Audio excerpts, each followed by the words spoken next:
Hey everyone! Tonight we're diving into something super relatable. Sleep.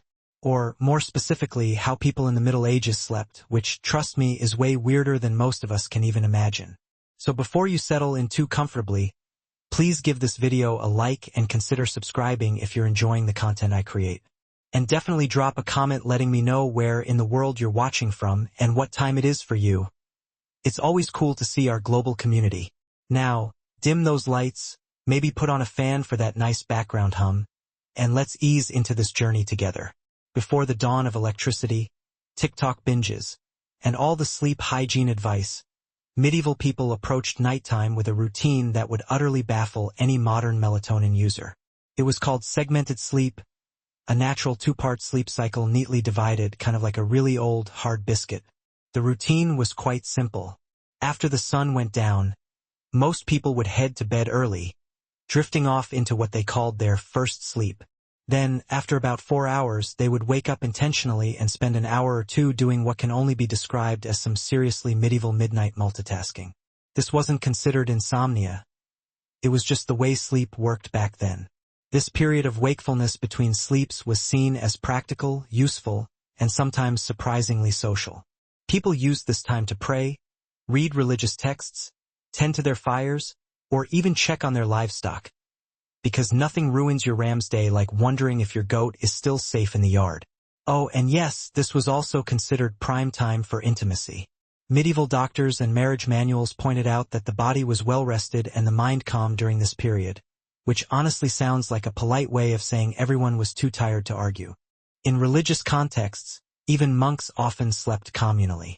And if someone was assigned to sleep alone, it was often for disciplinary reasons. Yes, in some cases, being alone in bed was literally a punishment. Medieval logic. Solitary sleep grants opportunity for sin. Group sleep, public accountability. Next time you're curled up in your own bed with your own blanket in a room that doesn't smell like goat, enjoy the silence. In medieval times, you'd probably have 2 kids, a sheepdog, and a cousin in there with you, all of them snoring. If you've ever accidentally fallen asleep sitting up in a lecture, a carriage, or a dentist's waiting room, you probably woke up with a crick in your neck and a deep sense of regret. But in the Middle Ages, sleeping upright wasn't an accident. It was a lifestyle. Some medieval folks, particularly the wealthy or religiously devout, chose to sleep propped up rather than lying flat. Why? A few reasons, none of them particularly restful. First, there was a medical belief that lying flat was bad for digestion, the lungs, or the general balance of the bodily humors. In a world where doctors thought a sneeze could rearrange your soul, this logic made perfect sense. Upright sleeping, they believed, helped avoid congestion of the brain, which sounds ominous, but mostly meant don't drown in your own phlegm.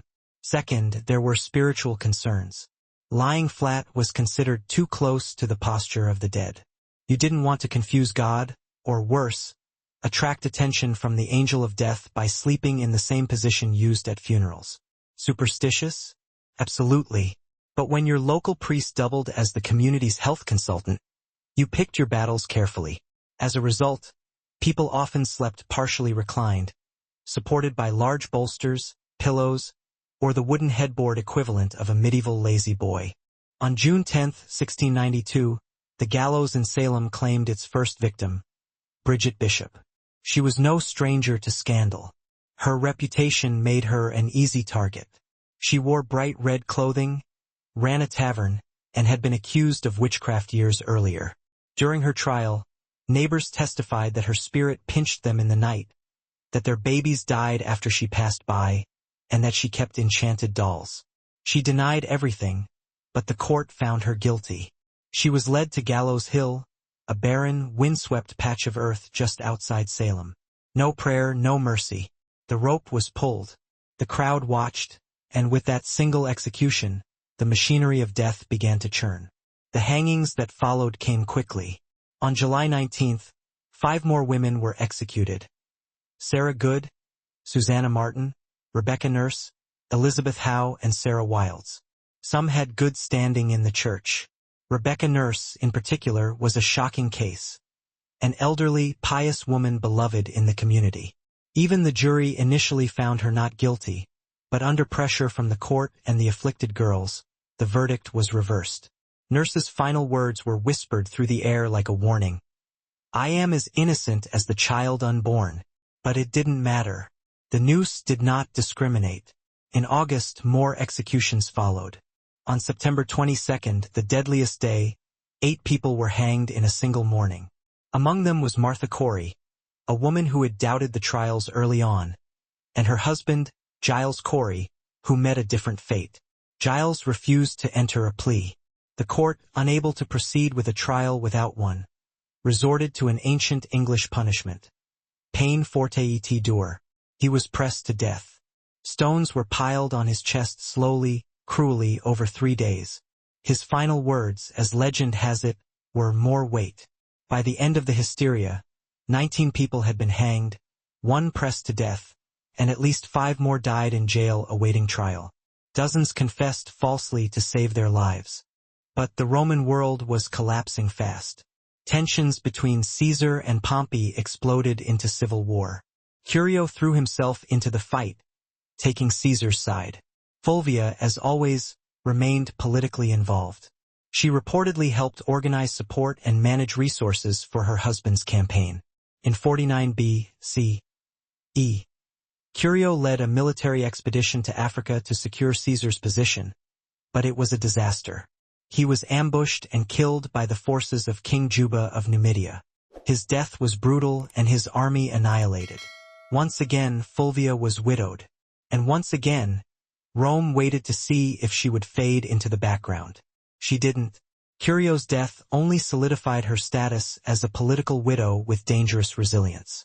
She had now lost 2 husbands to Rome's civil unrest, and both had died fighting for populist causes. But Fulvia was far from finished. Her most audacious partnership and her most dramatic chapter was still to come.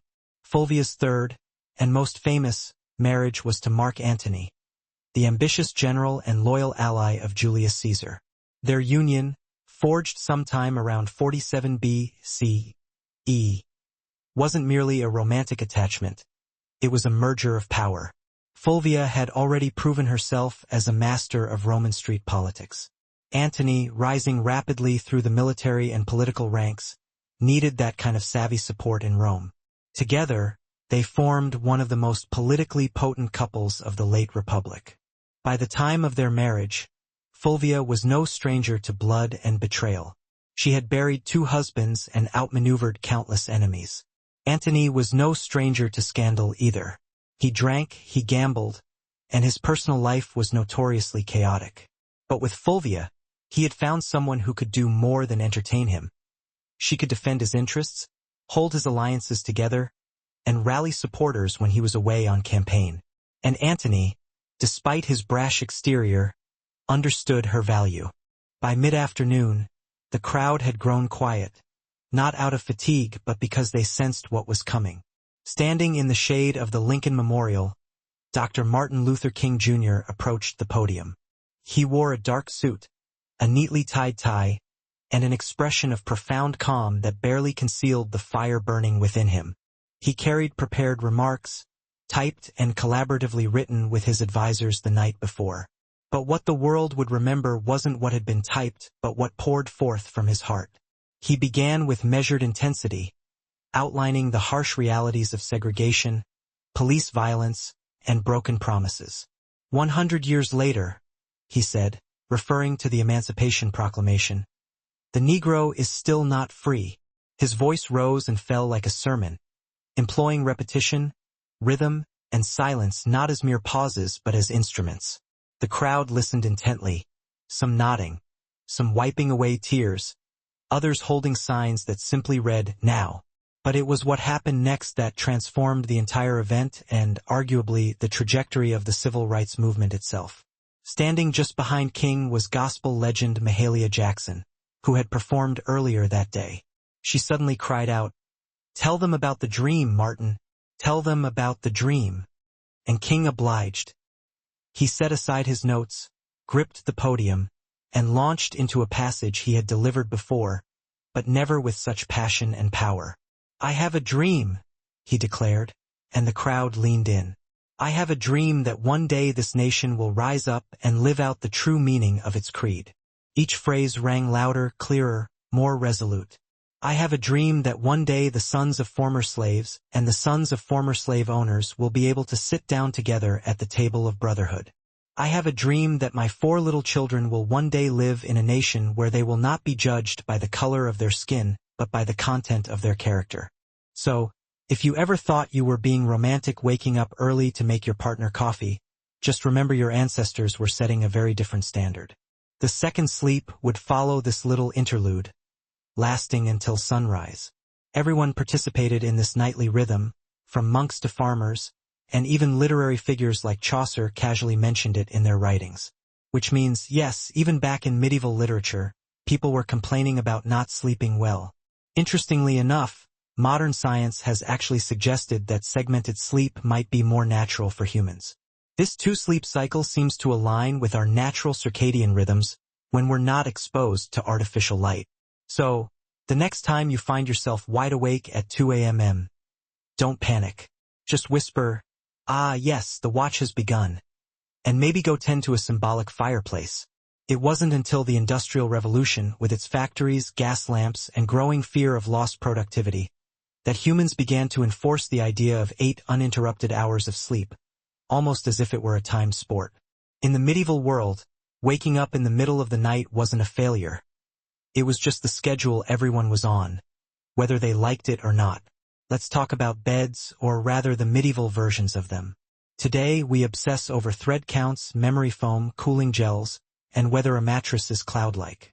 In medieval Europe, a bed was often just a pile of stuff that used to be alive, now flattened under the weight of poor sleep and unspoken regrets.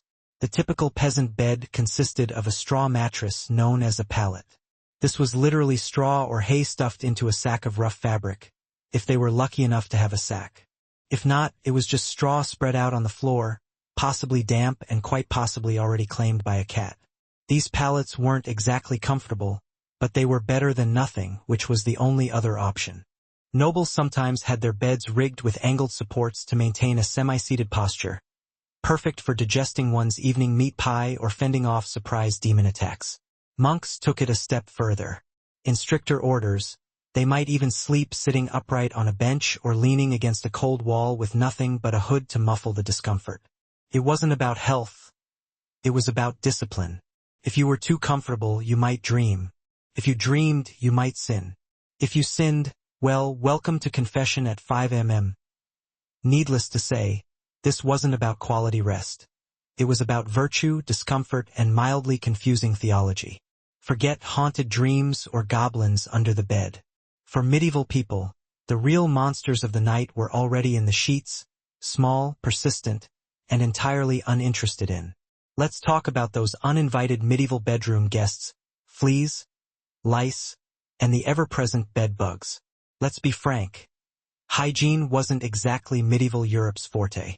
Baths were few and far between, laundry was a luxury, and the ingredients for soap were questionable, to say the least.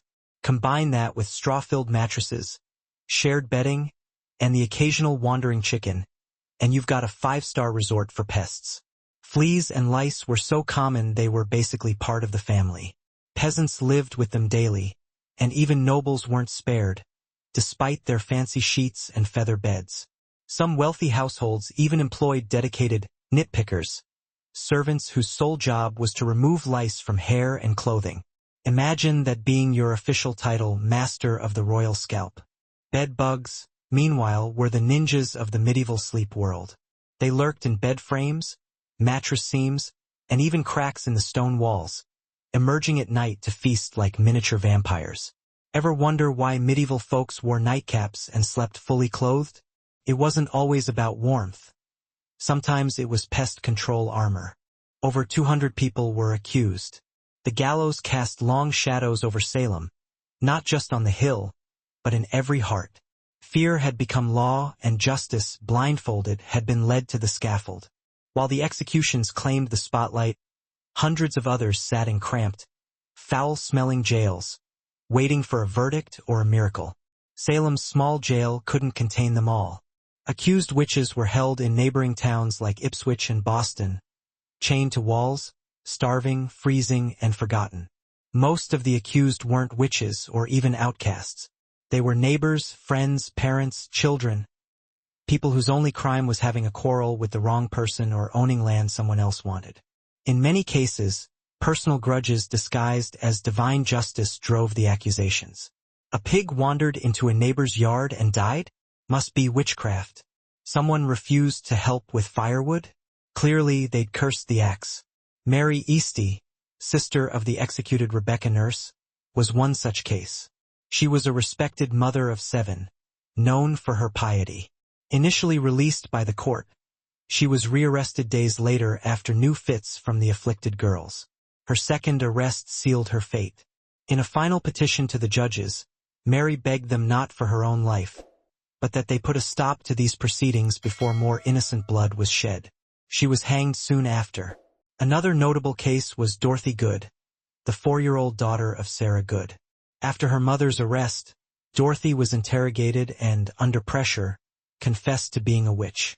Her answers, gibberish and fear, were taken as truth. She was imprisoned for 8 months in chains. When finally released, she was mentally broken, never recovering from the trauma. Pregnant women were not spared. Elizabeth Proctor, whose husband John Proctor would later hang, was found guilty and sentenced to die. But because she was pregnant, her execution was delayed. It likely saved her life. He allowed Fulvia to exercise authority that no Roman woman had publicly wielded before.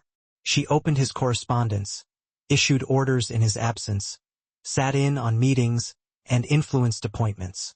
Roman sources, mostly hostile, depicted her as overbearing and power-hungry. But what disturbed them most wasn't her ambition. It was that she acted like a Roman man in a world that had no language for such a woman. After Caesar's assassination in 44 B.C.E., the Republic was plunged into chaos once more. Antony rushed to secure his position as Caesar's political heir, but it was Fulvia who held Rome itself. While Antony formed the Second Triumvirate with Octavian and Lepidus, Fulvia acted as his representative in the capital, managing patronage networks, coordinating with street gangs, and ensuring Antony's supporters remained mobilized. She even helped arrange Antony's official reconciliation with Octavian by marrying her daughter, Claudia, to him, an alliance that would later implode. In public, Fulvia appeared not just as Antony's wife but as his proxy. Roman coins were minted, bearing both Antony's image and her name, an unprecedented acknowledgement of her status. She wasn't hidden in the shadows of power. She stood in its full glare.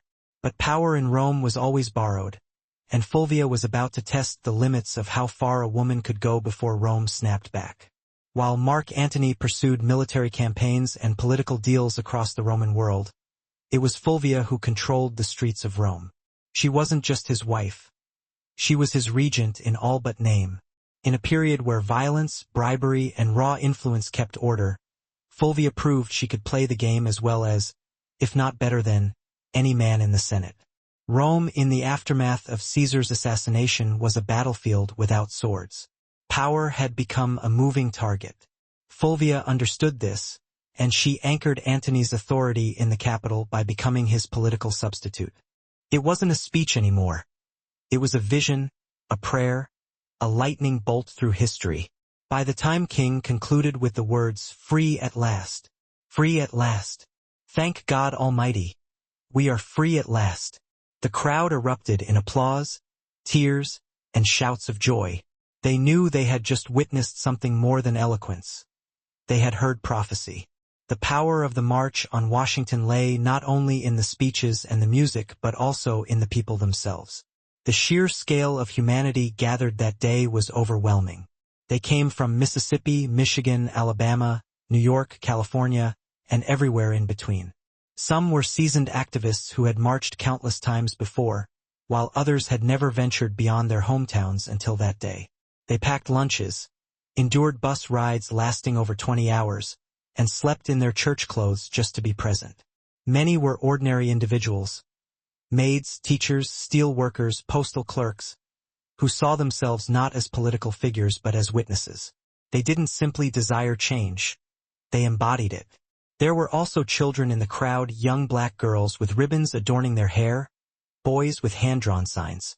Parents hoisted toddlers onto their shoulders so they could glimpse the Lincoln Memorial in the distance and hear the voices of the speakers carried over loudspeakers. To them, this wasn't just an event. It was the dawn of a new world. Certain faces stood out. There was a young John Lewis, just 23 years old, representing the Student Nonviolent Coordinating Committee, SNCC. His original speech had been so fiery and uncompromising that senior leaders requested he tone it down just minutes before he was scheduled to take the stage. He reluctantly agreed, but his call for radical change still resonated powerfully with the crowd. Straw was cheap, plentiful, and good at insulating against the cold. It was also excellent at harboring insects, lice, and the occasional field mouse, which turned sleeping into an exercise in cautious stillness. If something itched, you ignored it. If something bit, you just shifted slightly and hoped for the best. If a family had a little more money, or at least a functional back, they might elevate the straw mattress onto a wooden frame. This didn't dramatically change the sleep experience, but it did slightly reduce the chances of waking up with beetles in your ear. Linens were a rare luxury. Most people slept in the clothes they wore all day. Pajamas weren't really a thing, and neither was personal space. Entire families, children, parents, maybe a grandparent, all slept together in the same space, sometimes on the same straw pile. If you got too warm, you could always roll over into your cousin's elbow. Nobles, of course, had proper beds. Large wooden frames, feather mattresses, embroidered sheets, and canopies to keep out the drafts and, hopefully, the lice. These beds were so valuable that they were passed down in wills. You didn't inherit land. You inherited Aunt Matilda's suspiciously lumpy feather bed. Still, for most medieval folks, a bed wasn't a place of comfort. It was a place to not freeze, to avoid the chickens, and maybe, just maybe, to dream of one day being rich enough to sleep on something that didn't squawk or rustle. When we hear nightcap today, we think of a cozy little drink. Maybe something with whiskey, a warm fire, and a questionable decision. But in the Middle Ages, a nightcap wasn't a beverage. It was a hat. A real, tangible, often ridiculous-looking piece of fabric designed to keep your head from freezing off while you slept. You see, insulation wasn't exactly the strong suit of medieval architecture. Stone walls, drafty thatched roofs, and windows made of thin animal horn or oiled parchment didn't do much to keep out the cold. Solutions varied from the marginally effective to the downright bizarre. Some burned strong-smelling herbs like wormwood or tansy to ward off bugs. Others slept with garlic, onions, or even ashes in their beds, which probably did little for the pests but definitely put a damper on romance. It wasn't just about the itchiness, either. Fleas were often seen as symbols of sin or moral decay, biting reminders of the fall of man and questionable bedding choices. Entire poems were dedicated to fleas, some moralizing, others strangely romantic. Because what's more romantic than, let us be united like the flea that bites us both? So, while modern sleep is disrupted by buzzing phones and streetlights, medieval sleep was more likely disturbed by scratching, twitching, and the unnerving feeling of something crawling on you. Because it probably was. We've all had sleepless nights. But have you ever tried falling asleep while wearing 100 pounds of iron? Probably not. But in the Middle Ages, some people did exactly that, because apparently nothing says sweet dreams like being ready for a jousting match in your sleep. Now, to be clear, most people, even knights, didn't regularly sleep in full armor. It was hot, heavy, and noisy. Trying to roll over in chainmail is like trying to nap inside a silverware drawer. But during wartime or in hostile territory, sleeping partially armored was considered the safer bet. Comfort, optional. Survival, highly recommended. A knight on campaign might remove only his helmet and gauntlets, keeping his mail shirt or breastplate on, just in case the enemy decided to throw a midnight rave. There's nothing quite like waking up to the sound of hooves and having to suit up while still half dreaming about root vegetables. In castles under siege, soldiers might even sleep with swords or axes at their side, like very aggressive bedtime security blankets. Shields doubled as pillows. She gave birth in jail and was eventually released after the trials ended. Accusations snowballed. Some accused confessed in desperation to avoid death, then named others to shift suspicion away from themselves. Entire families were pulled into the spiral. Fathers, wives, daughters, no one was beyond reach. Meanwhile, the jails swelled beyond capacity. Food was scarce. Disease spread. Some died awaiting trial, lost in the legal limbo of paranoia. And still, new names were added each week. In Salem, it no longer mattered who you were, only who was willing to say your name. By the fall of 1692, the spell of hysteria began to crack, not because the court came to its senses, but because reality forced its way back in. The turning point came when accusations grew too bold. People who had once supported the trials found themselves suddenly on the wrong side of them. Reverend George Burroughs, a former Salem minister, was arrested and charged with being the ringleader of the witches. He was well-educated, well-spoken, and had previously clashed with influential families in the village. That was enough. But on the day of his execution, Burroughs did something shocking. He stood on the gallows and flawlessly recited the Lord's Prayer, something witches were believed incapable of doing. The crowd fell silent. Some wept. Even hardened observers were shaken. But the execution went on. That moment planted a seed of doubt. Then came the accusation of Mary Phipps, the wife of Governor William Phipps. Suddenly, the hysteria had reached the top of the colony's social ladder. Phipps, already unnerved by growing criticism and chaos, finally took action. In October 1692, he dissolved the court of Oyer and Terminer, halting all pending executions and trials. Public sentiment had shifted. Ministers, once silent or complicit, began to speak out. Increase Mather, one of the colony's most respected theologians, denounced the use of spectral evidence. She directed allies, dealt with the urban plebs, negotiated with factions, and, most daringly, waged war with words and silver. She financed loyal troops, offered bribes to maintain public order, and ensured that any legislation passed favored Antony's future. Some ancient sources, especially hostile ones like Appian and Dio Cassius, paint Fulvia as manipulative, shrewish, and even warmongering. But beneath the misogynistic exaggeration lies a woman actively engaged in politics in a world that had no protocol for a woman doing anything beyond weaving and mourning. Fulvia was building coalitions, backing military commanders, and even issuing decrees, functions normally reserved for senators and consuls. She also made public appearances and maintained strong relationships with veteran soldiers, a politically vital demographic in the power struggles of the late Republic. While Antony was campaigning in the East, Fulvia was often the face of his authority in Italy, meeting with centurions, influencing decisions about land distribution, and reminding the soldiers that their loyalty to Antony came with rewards. But this accumulation of power came at a cost. Roman aristocrats, particularly the faction aligned with Octavian, Caesar's heir and Antony's increasingly bitter rival, resented Fulvia's influence. They viewed her as a meddling woman with too much sway over legions, laws, and loyalties. Her ability to act without male guardianship was not just threatening. It was unprecedented. Fulvia wasn't naive. She knew the tension between Antony and Octavian was growing. She could see that their alliance was cracking, and she understood something that neither man seemed to fully grasp yet. The Republic wasn't big enough for both of them. So, Fulvia began preparing for the next phase, not diplomacy but confrontation. She had stood behind power long enough. Now, she was ready to take it into her own hands. In 41 B.C.E. And then there was Daisy Bates, the only woman to address the crowd that day, not on her own behalf but reading a prepared statement on behalf of other women in the civil rights movement. The organizers had faced criticism for marginalizing female voices, and Bates's brief but impactful message underscored the uncomfortable truth that even within a movement dedicated to equality, some voices still struggled to be heard.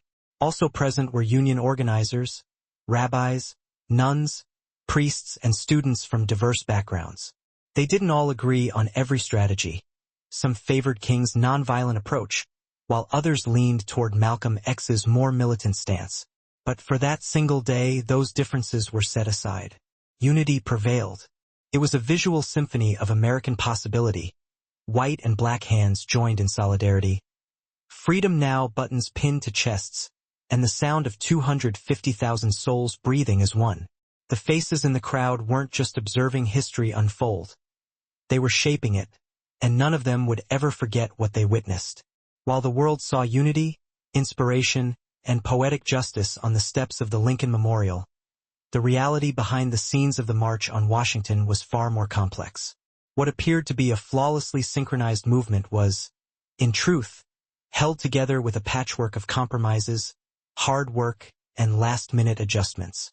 Bayard Rustin, the chief architect of the march, had to contend not only with logistical challenges but also with political maneuvering. He was under constant scrutiny, not only because he was openly gay and a former communist, but also because some civil rights leaders feared that his identity would be exploited to discredit the movement. In fact, Congressman Adam Clayton Powell had once threatened to publicly accuse Rustin and Dr. King of being lovers if King didn't remove Rustin from an earlier campaign, a threat that cast a shadow over every stage of the planning process. And central heating? That was called a dog. So, to keep their heads warm at night, especially since body heat escapes fastest through the scalp, medieval people adopted the humble nightcap.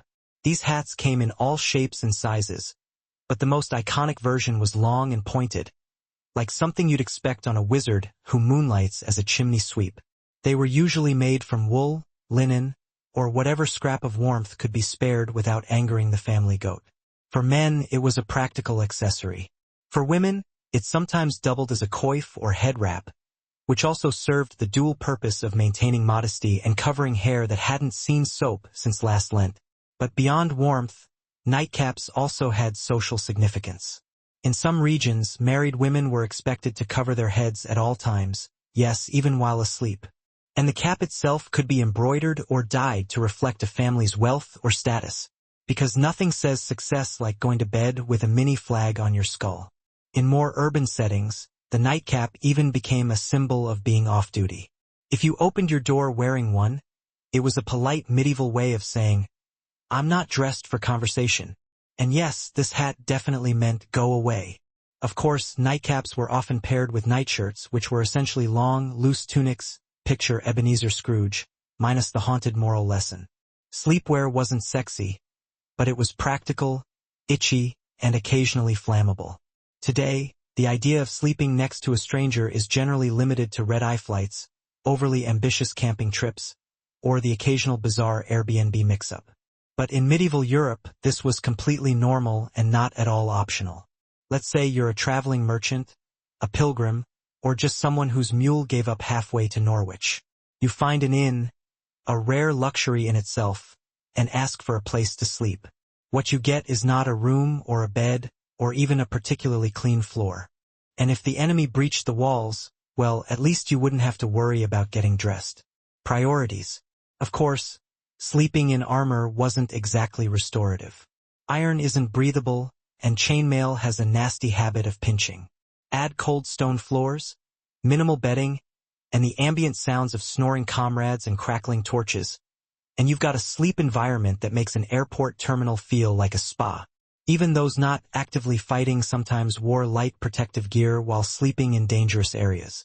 Traveling merchants or guards on watch duty might nap in gambesons, thick quilted jackets that offered a bit of protection and slightly more padding than prayer alone.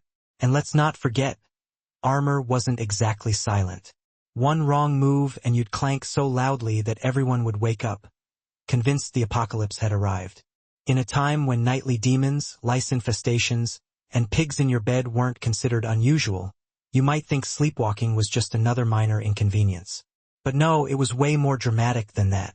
In the Middle Ages, if you started wandering around in your sleep, people didn't chalk it up to stress.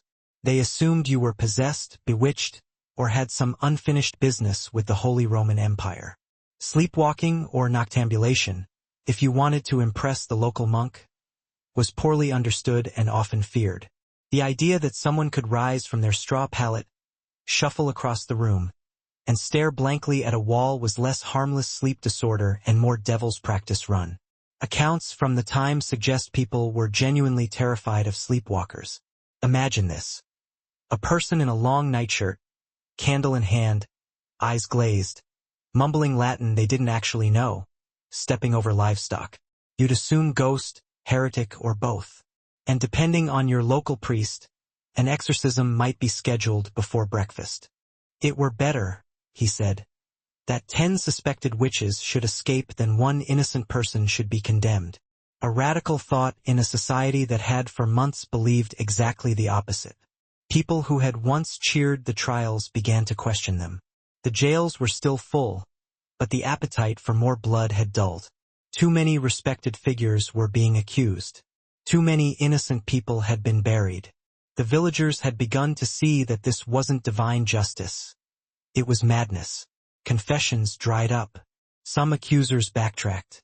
Others disappeared from public view. And those who had previously shouted the loudest now lowered their eyes. The fear hadn't disappeared, but it had exhausted itself. The public wanted stability. The officials wanted to save face.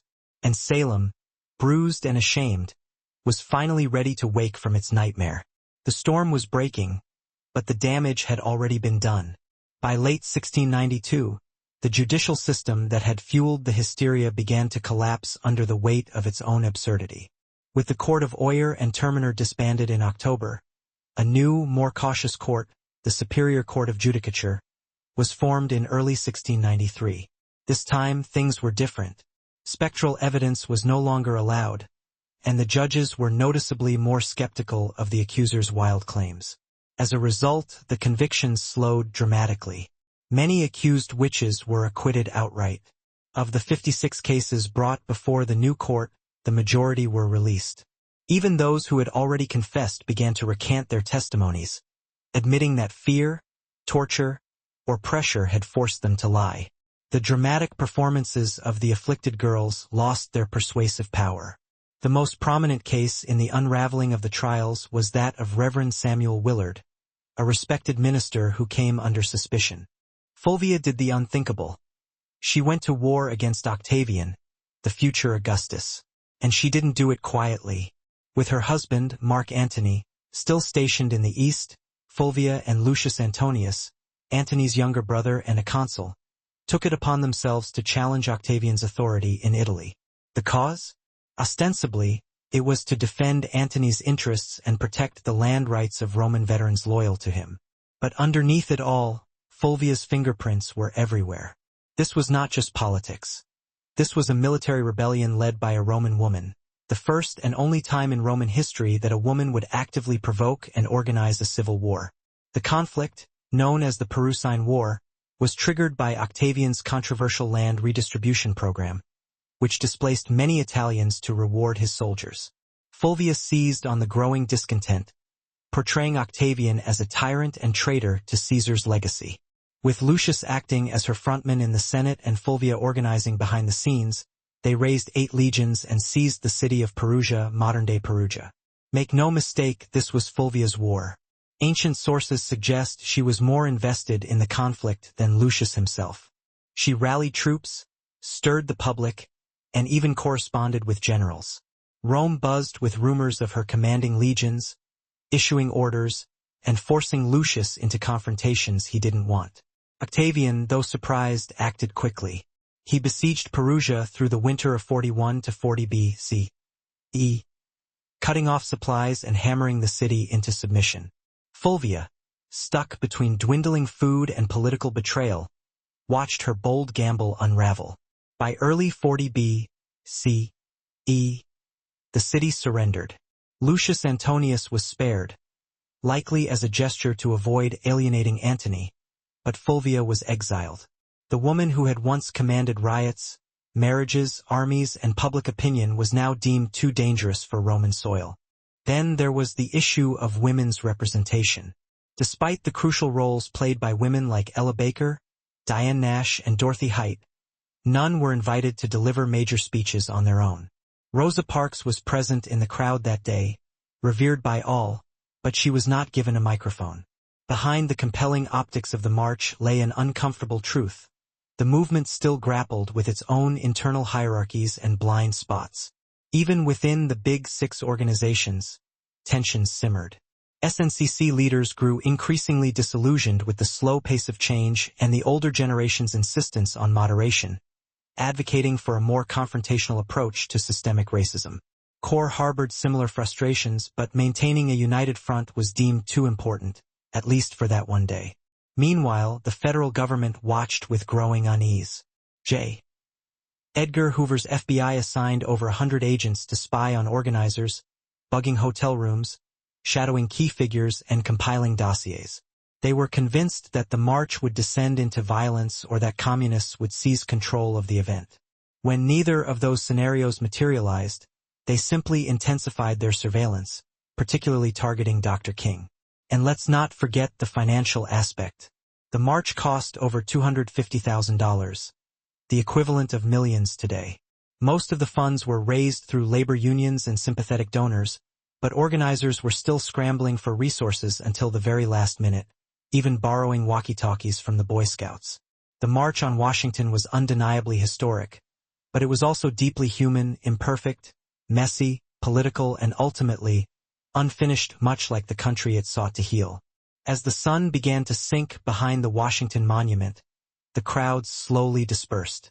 People embraced, wept, sang, and lingered as long as possible, reluctant to leave what felt like hallowed ground. But the march was over. What you get is a spot in a bed that's already occupied. Medieval inns operated more like human bunkhouses than modern hotels. Privacy was not expected. If the bed had space, you were sharing it, usually with complete strangers who might snore, talk in their sleep, or have a suspicious number of boils. This wasn't considered rude. It was just efficient use of resources. Beds could host 2, 3, even 4 travelers, depending on size and social tolerance. In larger cities, you might end up in a dormitory-like hall with rows of beds and absolutely zero personal space. Snoring contests went unjudged. Elbow territory was fiercely contested.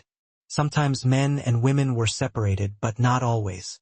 Some inns tried to assign beds by profession, blacksmiths with blacksmiths, clergy with clergy, thieves with other thieves, allegedly. But often it was first come, first sprawled. And while this might sound like a nightmare to modern germaphobes, back then it was an upgrade from sleeping outdoors with the wolves, the rain, and the occasional peasant uprising. Worried about theft? Many travelers slept with their purse tied to their belt or hidden under their clothes. Others slept on top of their bundles, turning luggage into both pillow and alarm system. If someone moved your bag, it usually meant you were about to wake up poorer. The rich, of course, did not suffer this fate. Nobles traveled with entourages and camped in relative comfort or demanded their own rooms if an innkeeper valued their roof. In the medieval world, going to bed wasn't just about pulling up a blanket and drifting off. It was a spiritual operation, a nightly gamble where the stakes were your eternal soul. People didn't just sleep, they prepared to potentially die. Hence the popularity of bedtime prayers. Forget lavender spray or calming podcasts. Medieval sleepers wound down with confessions, psalms, and soul-cleansing spiritual clauses, just in case they died somewhere between good night and dawn. Some believed sleepwalking was caused by bad humors, especially too much black bile, which was the medieval explanation for everything they couldn't explain. Others thought it happened because the soul temporarily left the body during sleep, leaving it free to wander around like an unattended donkey. To prevent these nightly adventures, people tried everything from herbal remedies to praying over their beds, hanging iron charms, or, in rural areas, simply tying the person's leg to a chair. If that sounds extreme, consider that some medieval homes had open fireplaces, knives lying around, and chamber pots just waiting to be tragically knocked over. In one curious twist, there were rumors of people climbing onto rooftops in their sleep. Whether these stories were exaggerated or not, the fear of leaping dreamers led to barred windows and theological debates about whether you could sin while unconscious. Thankfully, most sleepwalkers just paced, muttered, or tried to open imaginary doors. But if someone sleepwalked into a church, the locals might treat it as a divine sign or call for a cleansing ritual, just to be safe spiritually. If medieval life taught people anything, it was how to sleep through chaos. Church bells, thunderstorms, screaming livestock, the occasional siege. For the sleep-deprived inhabitants of the Middle Ages, these were just ambient noises, the medieval version of white noise. Let's start with the bells. Church bells marked every sacred moment of the day. Sunrise, prayer times, meals, and, of course, the ungodly hour of matins at 2 or 3 a.m. If you lived anywhere near a monastery, your dreams were probably soundtracked by constant ringing. Eventually, your brain just accepted it. Bells became the lullaby of an overscheduled soul. And it wasn't just bells. Storms were frequent and terrifying. With no weather apps or triple-glazed windows, you experienced every clap of thunder like the end of the world.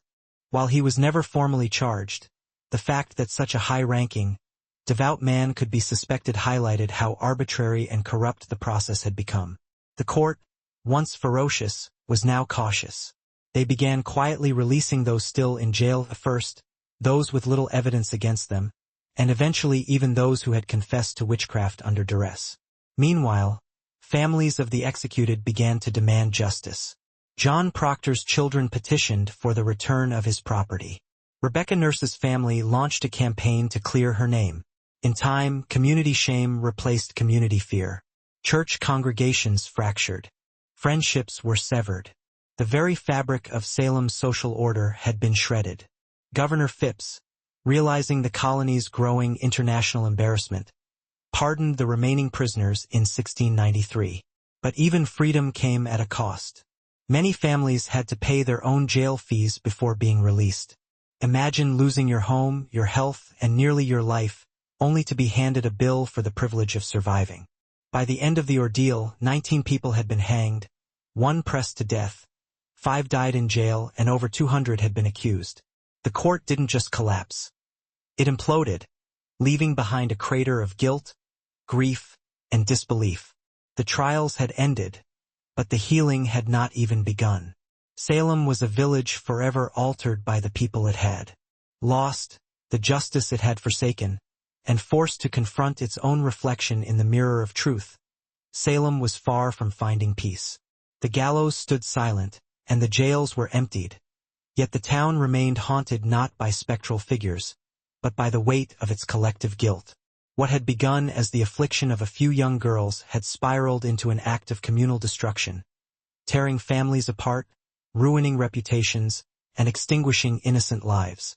The survivors now had to navigate the wreckage of their shattered community. She was sent to Sicyon in Greece, where she hoped to reunite with Antony. But Antony didn't come running. The once powerful alliance between husband and wife had eroded in the fog of war and distance. Fulvia had acted in his name, but perhaps without his blessing. She had dared to do what no Roman woman had before, wage a civil war, and now the Republic had made her pay the price. Banished from Rome, Fulvia landed in Sicyon, a city in Greece that had become a kind of diplomatic purgatory for failed power players. She had gone to war, not for personal gain, but in her husband's name. She believed she was defending Mark Antony's interests, his honor, and perhaps their shared vision of Rome. But what awaited her in exile wasn't a hero's welcome. It was silence. Fulvia had risked everything. Her status, her alliances, her life. And yet Antony did not immediately rush to meet her. In fact, by the time Fulvia arrived in Greece, Antony was already entangled with Cleopatra in Egypt. Whether their romantic relationship had begun or was merely brewing, the symbolism was crushing. While Fulvia was raising legions, Antony was raising goblets at banquets beside a queen. The betrayal cut deep, not just personally but politically. Fulvia had fought a war to protect Antony's power in Italy, and in response, he let her hang out to dry. Some ancient historians, especially Plutarch, suggest that Antony was furious with her for launching the Perusine War without his direct approval. Others argue he welcomed her downfall. It cleared the way for a marriage alliance with Octavian, something Fulvia would have never tolerated. Still, Fulvia wasn't entirely without supporters. Some of Antony's troops, fiercely loyal to her, urged reconciliation. But her health had begun to fail. After enduring siege, exile, and betrayal, Fulvia died in Sicyon in 40 BCE, possibly from illness, stress, or heartbreak, or all three. She was around 43 years old. The speeches had been delivered, the signs had been raised high, and the world had watched. Now the question hung heavy in the humid August air. What happens next? In the days immediately following the march, media reaction was cautiously optimistic.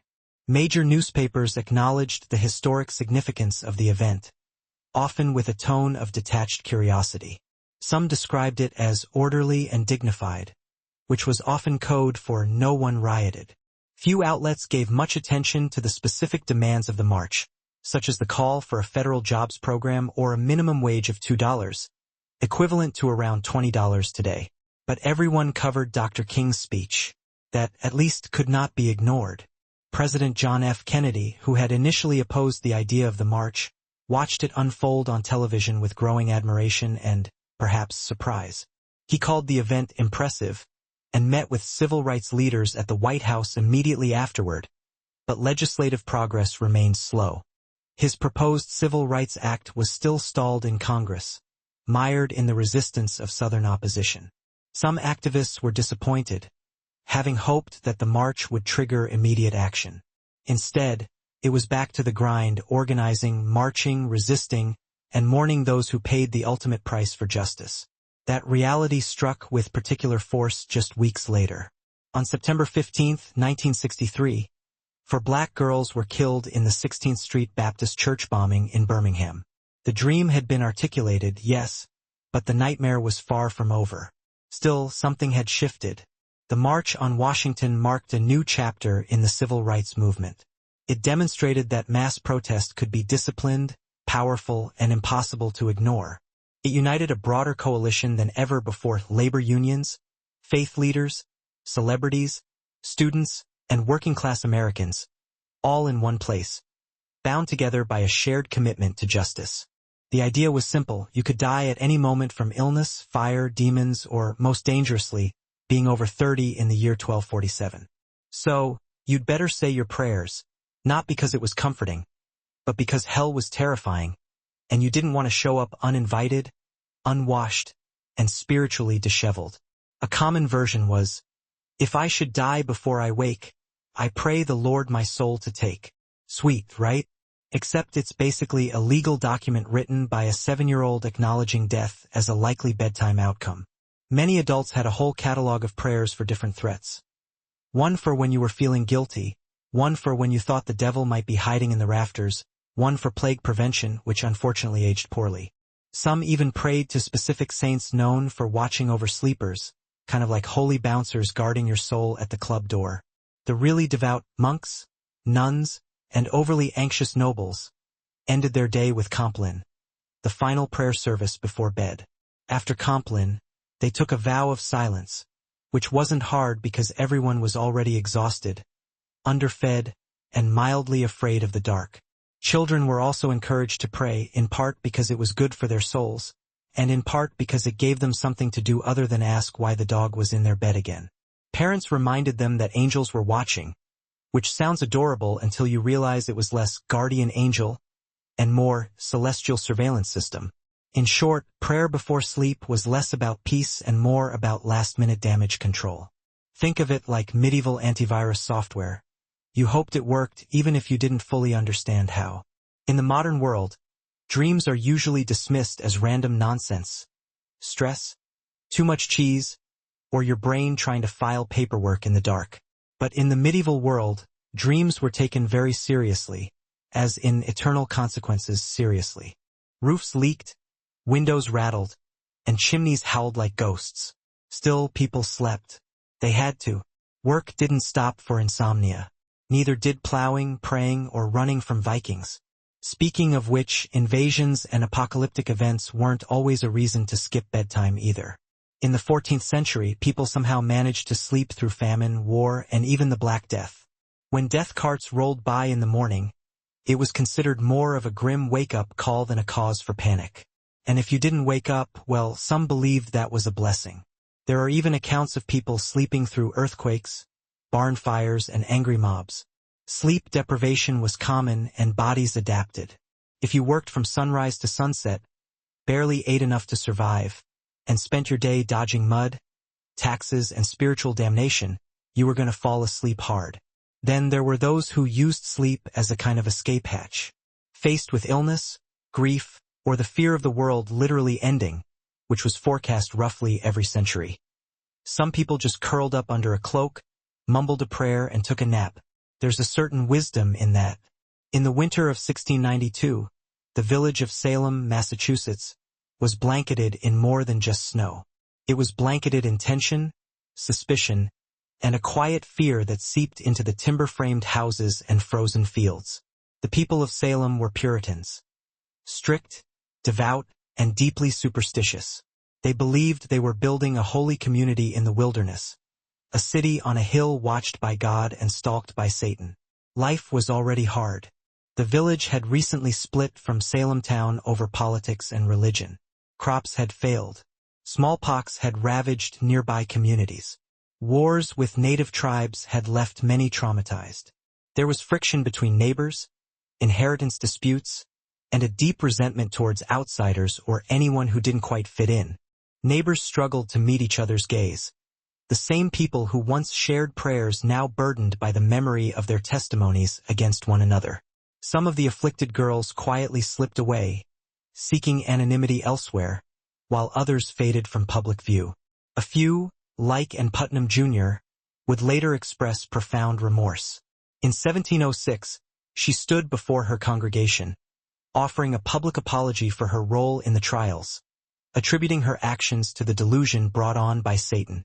But for many, the damage was irreparable, beyond the reach of mere words. The court officials, too, carried the heavy burden of their decisions.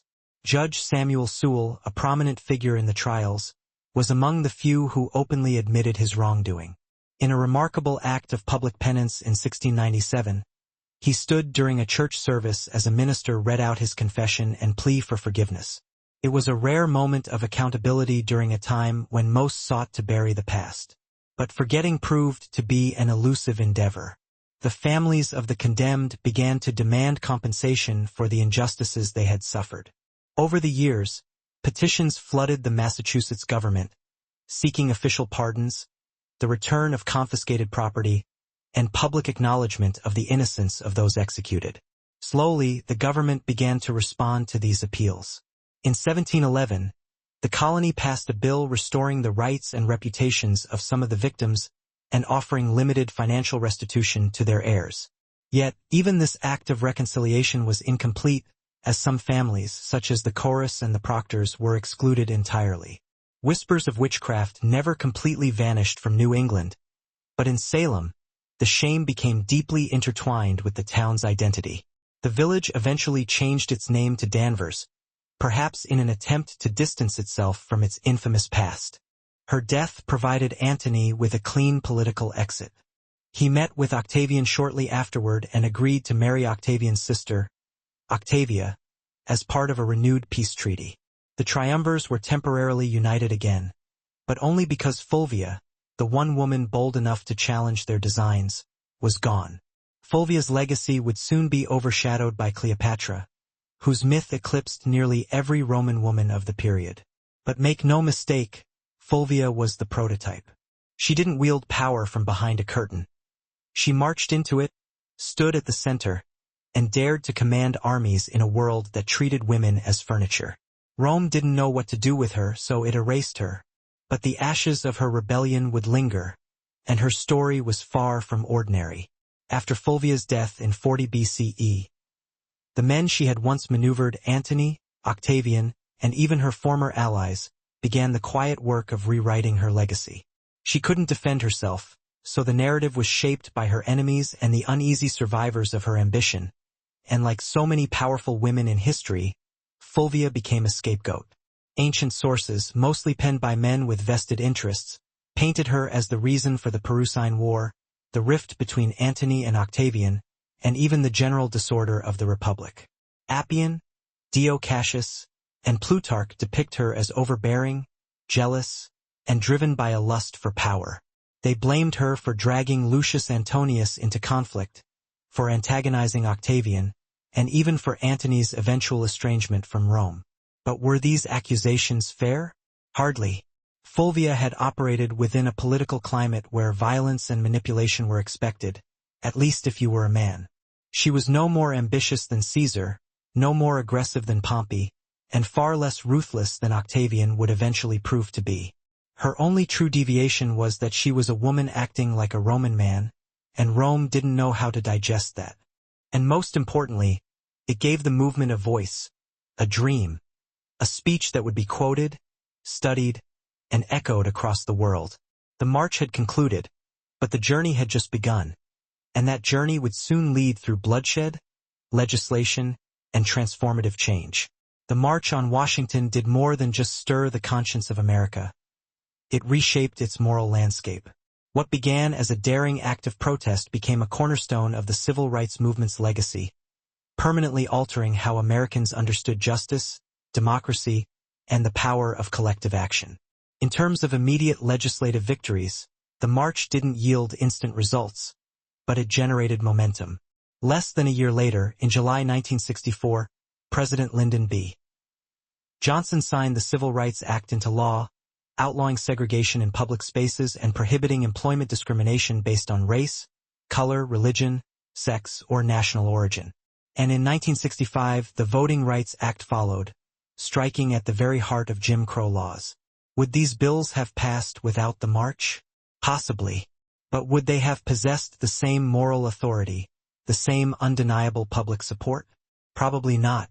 For Martin Luther King Jr., the speech he delivered that day propelled him to a new level of prominence, transforming him from a respected leader into a global icon. But fame came at a steep price: increased surveillance, constant threats, and ultimately, assassination in 1968. The dream he articulated on those steps would become more poignant, more tragic, and more revered with each passing year. For the broader movement, the march demonstrated the power of unity, providing organizers with a blueprint for large-scale mobilization and inspiring a generation of activists both in the United States and abroad. Dreams weren't just dreams. They were considered messages from God, saints, the devil, your guardian angel, or possibly that weird relic you kissed last Sunday.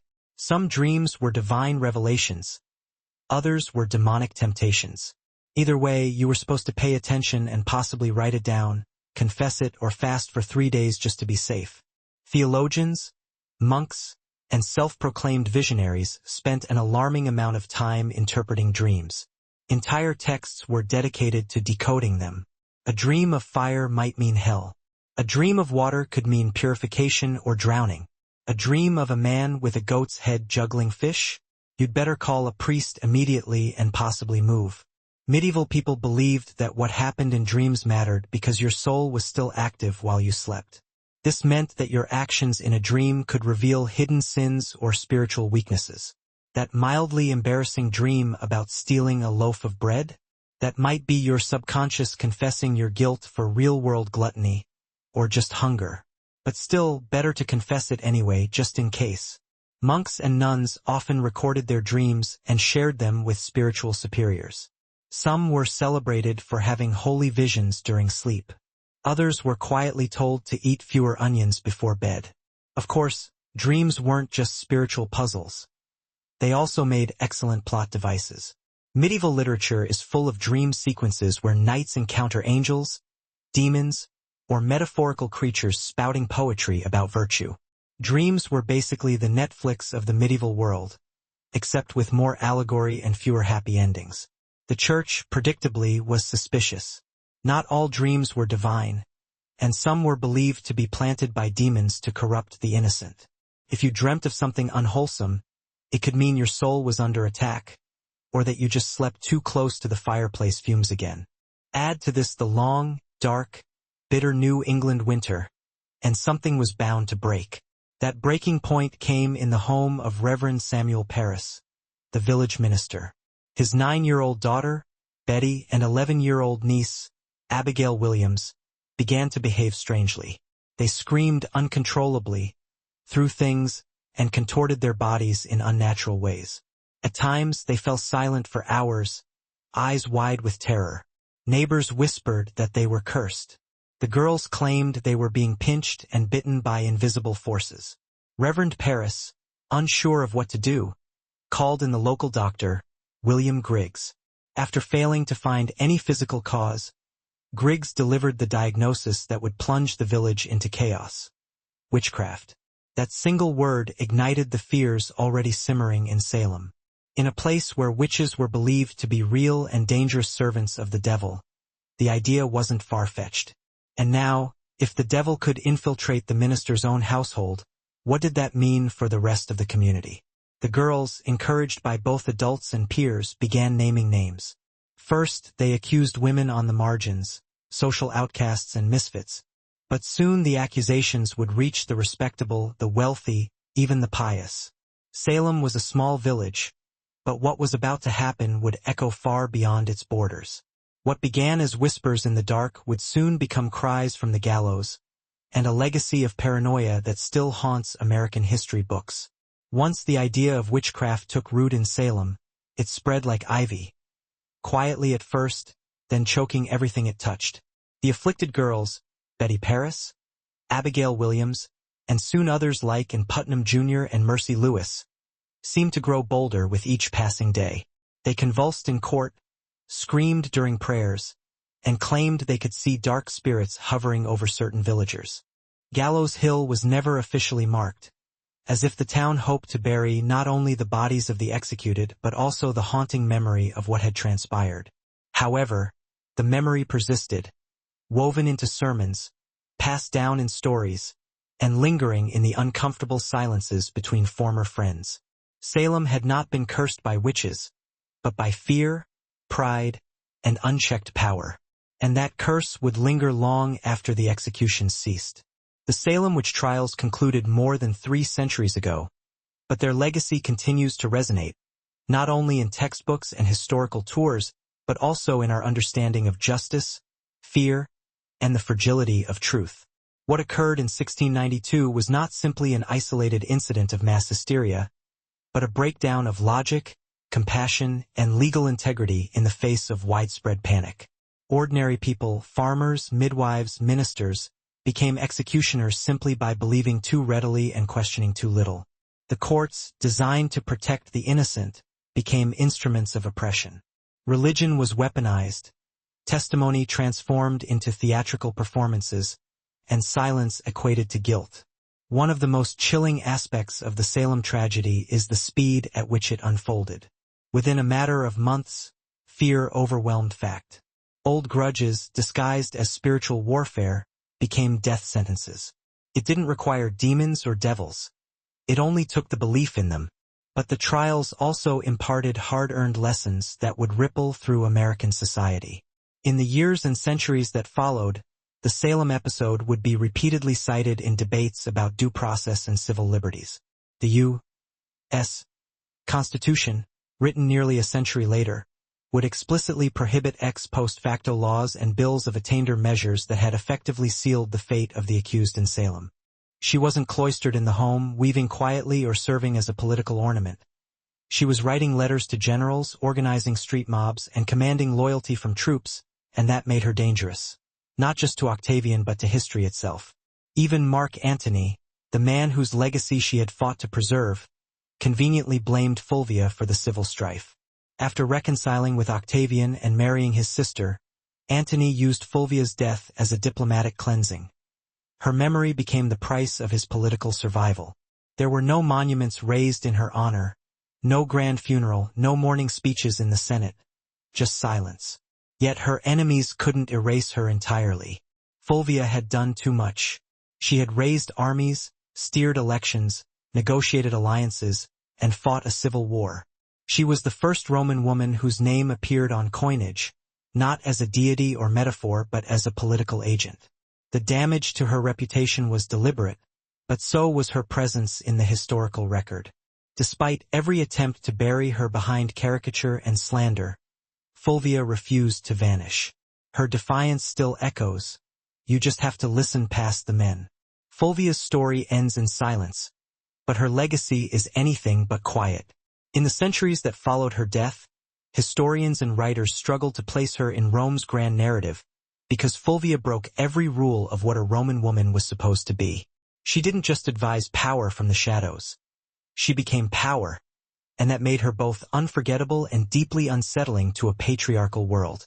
In a society where women were expected to influence through whisper and marriage, Fulvia shouted through policy, war, and political theater. She was not a consort. She was a commander. And yet, she was remembered more for her defiance than her accomplishments. Roman historians couldn't handle a woman who didn't stay in her place, so they rewrote her as shrill, power-hungry, and disruptive. Anti-apartheid organizers in South Africa, student protesters in Europe, and future human rights leaders across the globe would cite the March on Washington as a model for their own movements. But the legacy of the march isn't solely confined to history. The language of the march, the emphasis on jobs and freedom, the image of peaceful resistance, the echoes of "I have a dream," continue to resonate in modern protests. From the Million Man March to Black Lives Matter rallies, the echoes of 1963 reverberate with every chant and every cardboard sign raised in Washington, D.C. King's Memorial now stands just across the tidal basin from the Lincoln Memorial. Visitors walk past his towering likeness carved in stone, with words from that August day etched into the granite. But the true memorial isn't constructed of stone. It's found in classrooms, voting booths, marches, and the voices of those who refuse to remain silent, because the dream was never intended to be confined to history books. It was meant to be lived. And the legacy of that summer afternoon continues to challenge us to do just that. More than 60 years have passed since that summer afternoon when over 250,000 people stood shoulder to shoulder in the shadow of the Lincoln Memorial. The March on Washington has been immortalized in textbooks, documentaries, and museum exhibits. Dr. King's speech is taught in schools, and his voice, steady and strong, echoes in the national memory like a sacred refrain. But for many, the question lingers. Has the dream been realized, or has it merely been deferred? In some respects, progress is undeniable. The legal framework of segregation has been dismantled. Voting rights, though now under renewed assault in many states, were secured through blood, marches, and court battles. The presence of black lawmakers, judges, mayors, and even a two-term U.S. president was unthinkable in 1963. In modern times, some people let their pets sleep in the bed. It's a cozy, if occasionally smelly, arrangement. In the Middle Ages, however, sharing a bed with an animal wasn't a quirky personal choice. It was a heating strategy. Let's start with the basics. Medieval homes weren't exactly built for comfort. Stone walls, no insulation, drafts so aggressive they probably had names. Central heating? That was called the family pig. In peasant homes, it wasn't unusual for humans and livestock to sleep in the same room, sometimes the same bed, and very often the same pile of straw. Chickens wandered freely. Dogs curled up at your feet. Pigs snorted softly beside the hearth. And if you were lucky, none of them bit you during the night. This wasn't about affection, though medieval people certainly appreciated their animals. It was about survival. Animals generated body heat. They were warm, dependable, and, unlike some relatives, didn't hog the blanket. A large dog could keep your toes from freezing. A cow in the corner might raise the room temperature by a degree or two, which in January felt like a miracle. Medieval homes, especially those of the lower classes, often had just one room for everything: cooking, eating, sleeping, occasionally dying. Everyone, humans and animals alike, made do with the same space. Children might be nestled between parents and a goat. A chicken might serve as an impromptu alarm clock. Hygiene? Let's not ask too many questions. For wealthier families, this wasn't as common. Nobles didn't usually sleep next to livestock, though they might still have lapdogs in bed, not for heat, but for fashion and flea redistribution. Some castles even had separate sleeping areas for favorite animals because nothing says power like a dog with its own room and title. There were drawbacks, of course. Animals can be loud. They can wander. And they are not, historically speaking, known for respecting personal space. But medieval people adapted. It wasn't just childhood imagination. It was theatrical, public, and, most disturbingly, believed. The first to be accused were those with the least protection, women who already lived on the fringes of society. Sarah Good, a homeless beggar, was known for muttering to herself when turned away from doorsteps. People claimed her mumbling was a curse. She smoked a pipe and snapped at children. She fit the mold of a witch because she didn't fit the mold of a Puritan woman. Sarah Osborne hadn't attended church in over a year and had scandalized the community by marrying her indentured servant after her first husband died. A woman who defied convention was clearly suspect. Tituba, the enslaved woman in Reverend Paris's household, was the most exotic of all.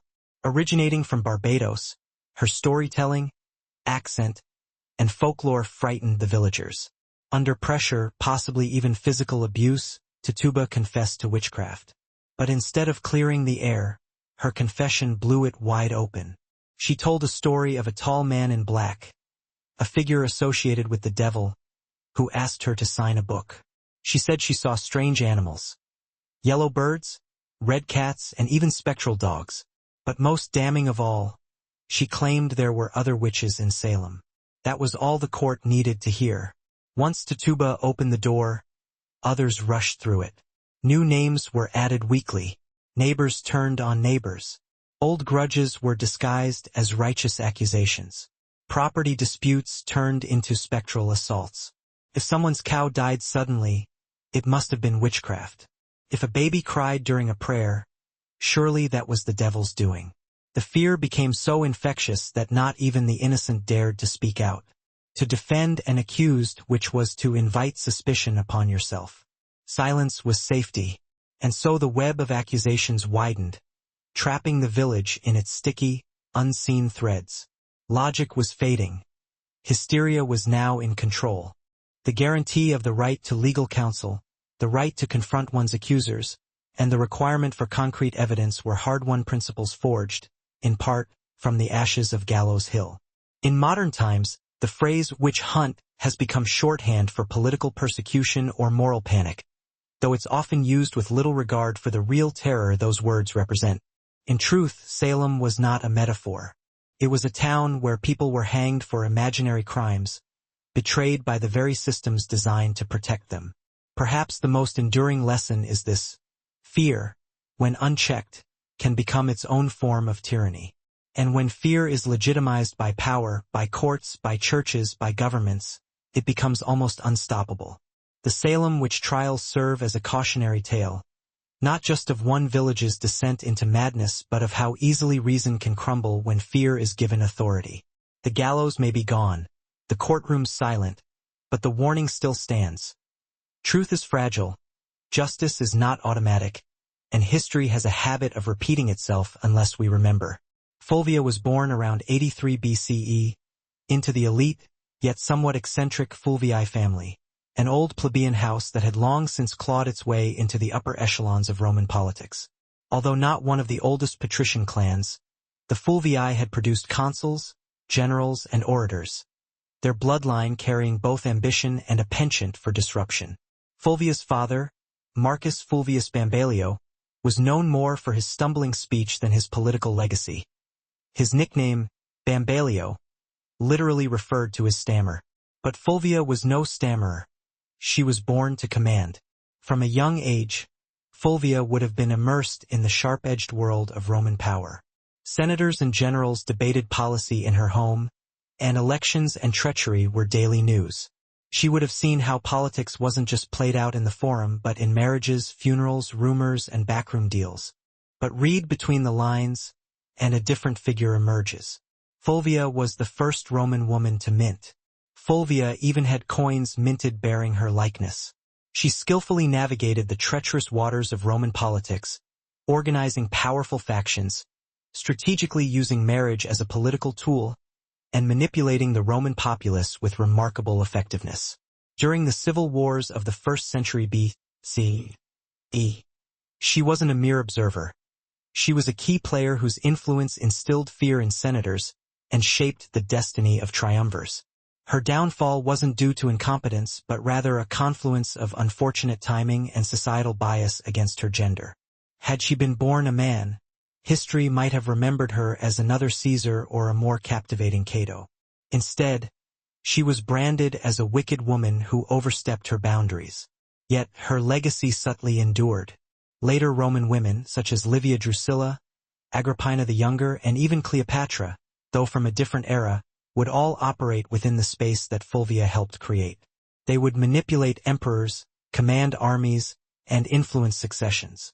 But Fulvia paved the way, doing it all without the protection of an imperial title. Today, modern historians are reevaluating Fulvia with a fresh perspective, recognizing her not as a cautionary tale but as one of the most politically active women in Roman history, someone who tested the limits of female power and paid the price. She didn't just exist during the time of the triumvirate. She challenged it. And while Rome may have attempted to erase her from the historical record, Fulvia left her indelible mark on its collapse, not as a footnote but as a formidable force, a woman who was centuries ahead of her time. By the summer of 1963, the United States stood at a pivotal crossroads, torn between entrenched systems of oppression and a burgeoning desire for freedom. Interracial marriage, once illegal in much of the country, is now protected by federal law. These are not insignificant achievements. They are victories forged through relentless struggle. And yet, the original demands of the march, the ones often overshadowed by King's speech, continue to resonate, unresolved. The call for a living wage remains unmet. Racial disparities in education, housing, employment, and healthcare persist. Police brutality, the very issue that sparked much of the early civil rights organizing, continues to ignite outrage and protest. The dream of genuine economic justice, of a country where opportunity is not predetermined by zip code or skin color, remains distant. Modern movements like Black Lives Matter have taken up the mantle, often drawing on the imagery and rhetoric of the 1963 march as both inspiration and indictment. They march through the same cities, chant on the same streets, and demand the same fundamental human rights. But they do so in a world transformed by social media, surveillance, and new forms of resistance. The March on Washington was never intended to be the final destination. It was a flashpoint, a stake in the ground that declared, "This is who we are, and this is what we demand." It was a declaration, not a resolution. So, the dream remains battered, challenged, reinterpreted, but still alive. Whether it is deferred, distorted, or one day fulfilled depends not on the past but on us, on the choices we make, the injustices we confront, and the courage we summon to march again and again until the dream becomes a shared, lived reality. A hoof in the face at 3 a.m. Just part of the bedtime routine.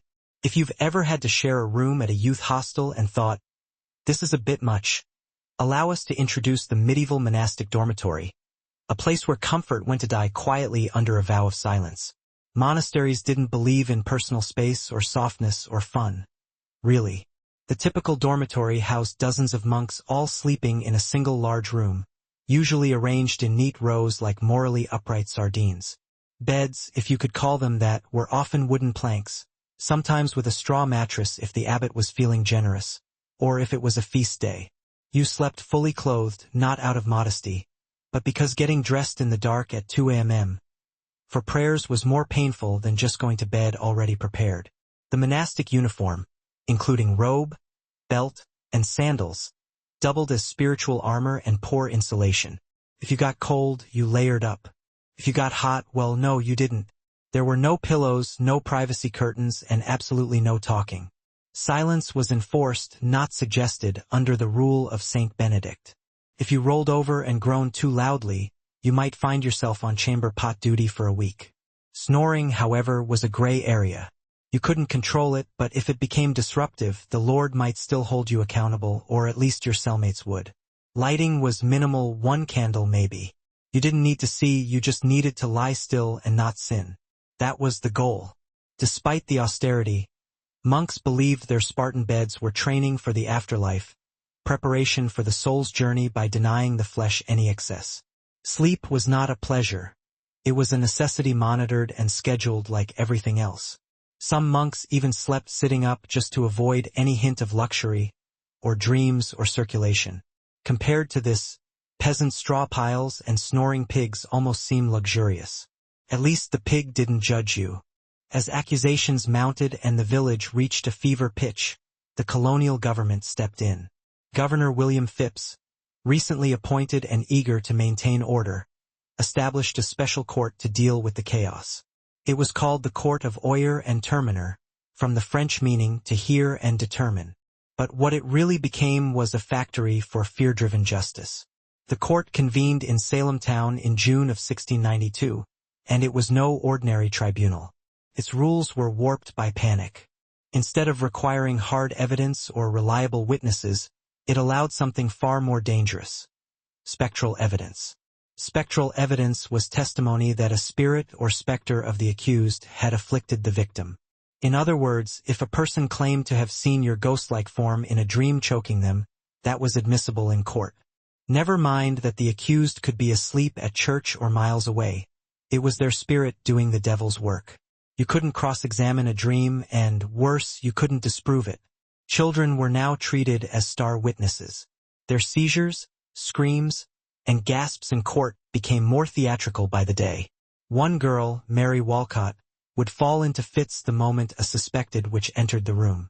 If a prisoner looked at her, she shrieked. If they didn't look at her, she shrieked louder. The performances were mesmerizing, and the judges, including the influential Judge Samuel Sewell and Chief Justice William Stoughton, accepted it all. Defense lawyers? There were none. The concept didn't exist in colonial trials. If you were accused, you stood alone. If you denied the charges, the afflicted girls writhed in agony. If you confessed, you might be spared death, but only if you named others. The system rewarded lies and punished silence. Worse still, the trials became public spectacles. People traveled from nearby towns to witness them. The accused were paraded into court in shackles, often bewildered, often poor, and almost always powerless. Women in elite Roman households were expected to be quiet partners, refined, educated, and obedient. Fulvia would shatter all of those expectations. She was wealthy, highly educated, and connected, and she knew it. While her early life remains shrouded in the historical record, her later actions suggest a young woman who was observant, politically astute, and utterly unafraid. This wasn't someone who faded into the background.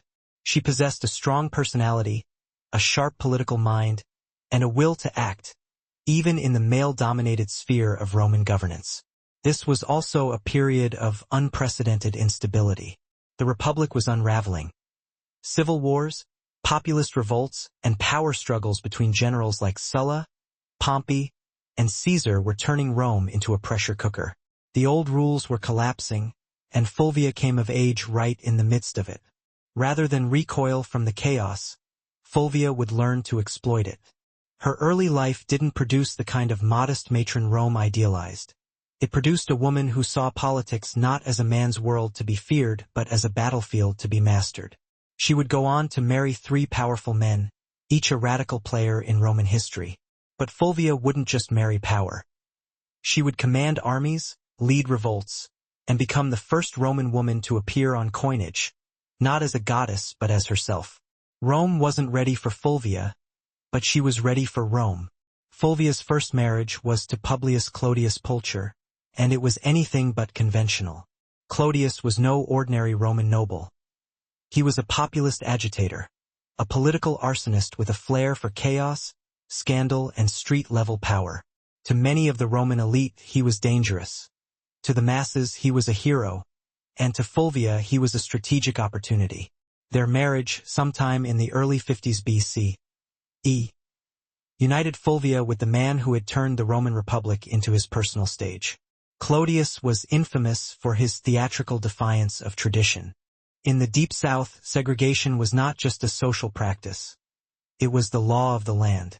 Black Americans were systematically denied access to restaurants, schools, buses, voting booths, and even public drinking fountains. Police brutality was commonplace, lynching still occurred, and in places like Birmingham, Alabama, peaceful demonstrators were confronted with vicious dogs and high-pressure fire hoses. But the winds of change were blowing, and they were not waiting for permission. In just a few short years, the civil rights movement had catapulted into the national consciousness. Sit-ins, freedom rides, and boycotts had become regular features in the headlines. Leaders like Rosa Parks, Medgar Evers, and John Lewis were no longer just names. They were symbols of resistance. The March on Washington wasn't a spontaneous event. It was the culmination of growing frustration and unwavering hope.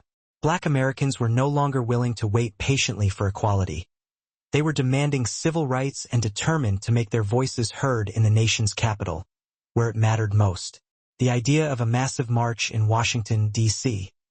had been circulating for decades. Philip Randolph, a labor organizer and lifelong advocate for civil rights, had initially proposed the concept in the 1940s as a means to pressure the Roosevelt administration to desegregate the defense industry. That protest was ultimately called off after Roosevelt conceded and signed an executive order. But in 1963, the stakes were even higher. Randolph, along with other prominent civil rights leaders, including Bayard Rustin and Dr. Martin Luther King Jr., resurrected the vision. This time, they weren't just marching for jobs. They were marching for dignity, for voting rights, for school desegregation, for equal pay, and, most importantly, for the fundamental human right to live free from fear. Let's talk about something that would horrify most modern sleepers: waking up voluntarily at 2 a.m. And not for a bathroom break or a doom scroll, but for prayer. Loud, cold, candlelit prayer. In medieval monasteries, this was standard practice. Monks and nuns followed a rigid daily schedule based on the canonical hours, which included matins, the first service of the day. And by day, we mean the darkest part of the night, when even the owls were still deciding whether to wake up. The bell would toll, often rung by someone who drew the short straw, and the entire dormitory of robed, sleep-deprived souls would shuffle off to the chapel in silence. And yes, still in full clothing, because monks didn't do pajamas. The only layering system they believed in was spiritual. Inside the chapel, by flickering candlelight and under the echo of stone vaults, they would chant psalms, recite scriptures, and try their best not to fall asleep on their feet, which, incidentally, was a real issue. There are records of monks being punished for dozing mid-prayer, usually with extra chores or more prayers. You fell asleep at matins? Congratulations, you now get to lead the next one. Matins could last an hour or more. Some particularly enthusiastic orders stretched it to 2. Imagine trying to stay spiritually engaged while your stomach reminds you that dinner was a bowl of lentils and a moral lesson, and your body is actively shutting down. After the service, monks would either return to bed for their second sleep, or, in stricter orders, move straight into study or manual labor, because nothing says holy discipline like threshing wheat on 4 hours of fragmented rest. Why so early? The idea was to sacrifice comfort and dedicate the first and quietest part of the night to God, uninterrupted by the temptations of daylight, warmth, or REM cycles. It was a powerful symbol of devotion. And yet, not everyone believed. Some townspeople whispered that the girls were faking. Others questioned why only certain types of people were being accused, but few spoke openly. Questioning the court meant questioning the will of God. In Salem, reason had stepped aside, and the law had become a mirror reflecting fear, not justice.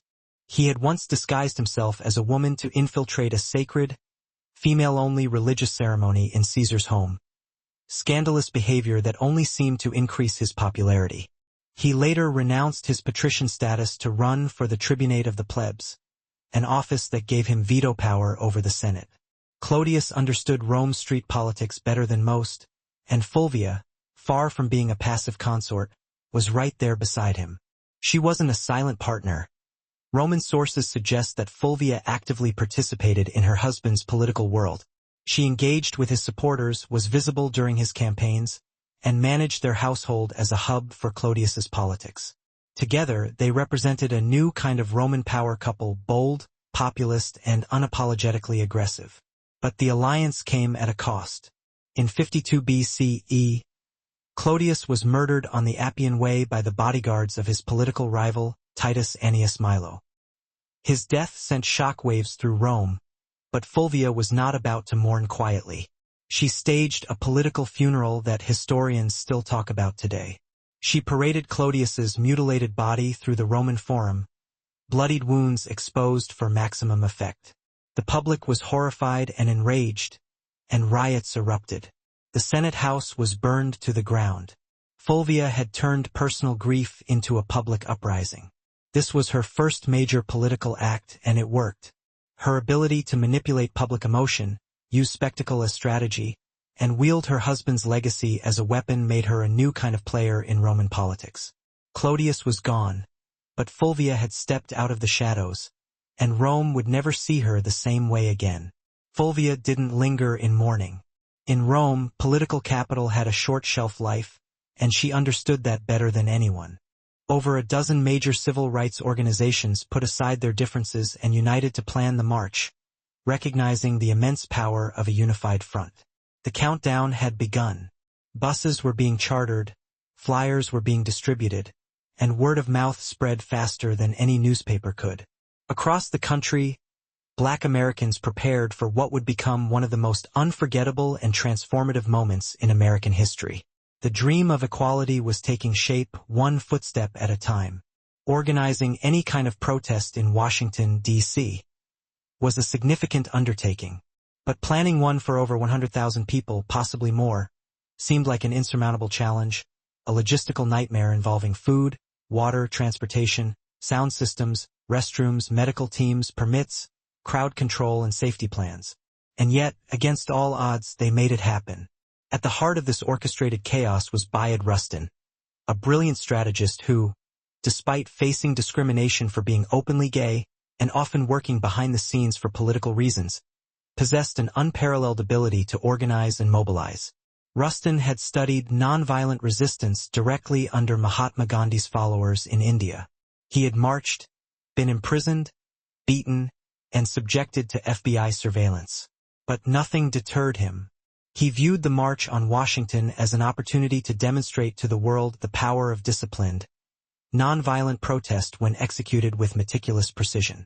In just 8 weeks, Rustin and his team transformed the abstract idea into a tangible reality. The march was officially named the March on Washington for Jobs and Freedom, deliberately encompassing both racial justice and economic opportunity. This dual focus was intentional. While Dr. King would later become the spiritual symbol of the day, it was Randolph and Rustin who ensured that the demands addressed not only civil rights but also unemployment, minimum wage, and workers' rights. Or at least it was once you got over the numb feet, the candle smoke, and Brother Ambrose's off-key chanting. In the modern world, sleeping alone is often framed as a luxury, a sign of independence, peace, or just an ability to control the blanket. In the medieval world, though, sleeping alone was considered suspicious, impractical, or just downright unsafe. Let's start with the basics: warmth. Beds, as we've established, weren't exactly toasty. Stone walls and open chimneys didn't do much to trap heat, and central heating was still several plagues away. So, people shared beds for body heat not out of intimacy, but out of basic thermal desperation. Children slept with siblings, parents, and sometimes the neighbor's kid if they were visiting. It was like a sleepover, but nobody asked if you wanted to be there. But beyond warmth, there was a spiritual reason for sleeping in groups. Many people believed the night was when the devil worked overtime. Alone in the dark, your soul might be vulnerable to temptation, or worse, possession. Having others nearby created a kind of moral buffer zone. If something went wrong, at least someone would witness it or catch the demon first. For children, being alone at night was practically unthinkable, not just for comfort, but because ghosts, fairies, and wandering spirits were all part of the nightly landscape. Tales warned against solitary sleep as a gateway to mischief and spiritual peril. And unlike today's bedtime stories, these tales didn't end in hugs.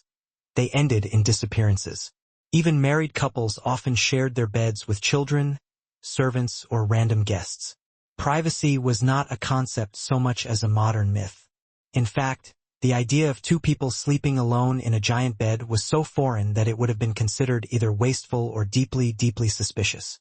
Shortly after the violent death of Clodius Pulcher, she entered into a second marriage, this time to Gaius Scribonius Curio, a rising political star and one of Julius Caesar's most passionate supporters. On the surface, Curio seemed an unlikely match. He had a flamboyant reputation and a taste for drama, but beneath the bravado was a sharp political operator.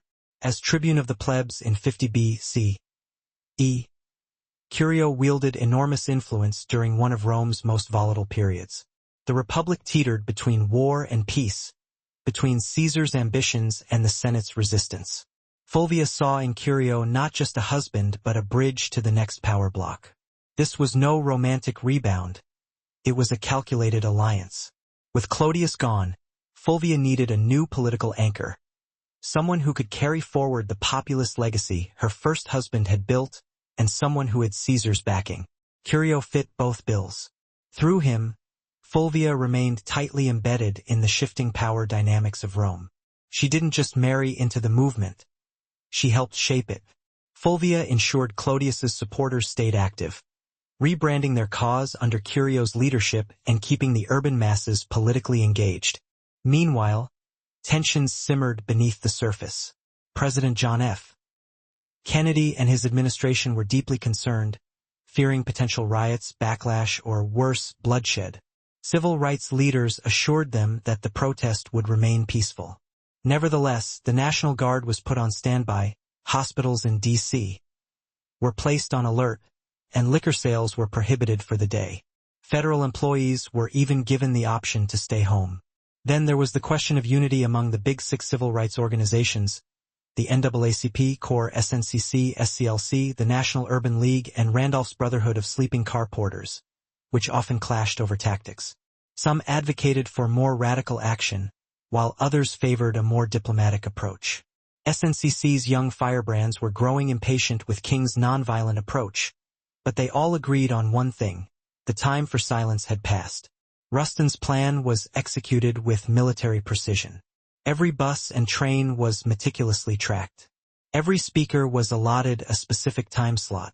Every route had marshals trained in crowd control. They weren't just planning a march. They were orchestrating a moment that would awaken the conscience of a nation. August 28, 1963. A sweltering Wednesday in Washington, D.C. The sun was already intense by 9 a.m., and the humidity clung to the skin like a damp cloth. But it didn't deter them. From every corner of the country, they came: black, white, young, old, students, clergy, factory workers, and celebrities. Some wore their finest attire, while others clutched protest signs. They arrived by bus, train, carpool, and even on foot. In total, over 250,000 people converged on the National Mall, forming a rising tide of hope. And yet, there was no chaos. Despite the government's fears of riots and unrest, the atmosphere was remarkably calm. Volunteers directed foot traffic, the Red Cross distributed water, and groups sang freedom songs, held hands, and cheered as new marchers arrived. Gospel choirs resonated near the reflecting pool, and chants of jobs and freedom echoed off the marble columns of the Lincoln Memorial. Celebrities joined in as well, including Harry Belafonte, Sidney Poitier, Paul Newman, Marlon Brando, Joan Baez, and Bob Dylan. But no one was there seeking autographs. They were there to witness history and lend their voices to a cause greater than any individual. The crowd was orderly yet energized. There was no pushing, no looting, no violence. Instead, there was a shared understanding that this was not just a protest but a sacred moment. For many Black Americans, simply standing on the mall felt like a quiet act of revolution. To be seen, to be counted, to stand before the same Lincoln Memorial where the great emancipator sat in stone. It was a full-circle moment, generations in the making. At exactly noon, the official program commenced. Leaders representing various organizations, ideologies, and regions took the stage one by one, united in their message. Speakers demanded equal pay, desegregated schools, a living wage, and an end to police brutality. Mahalia Jackson sang, and Marian Anderson, who had once been barred from singing at Constitution Hall because of her race, now sang for thousands under the open sky. As the hours passed, the tension grew, not from unrest but from anticipation. The man everyone was waiting for had yet to speak, and when he did, the world would pause, listen, and remember. The march wasn't just making history, it was becoming legendary, minute by minute.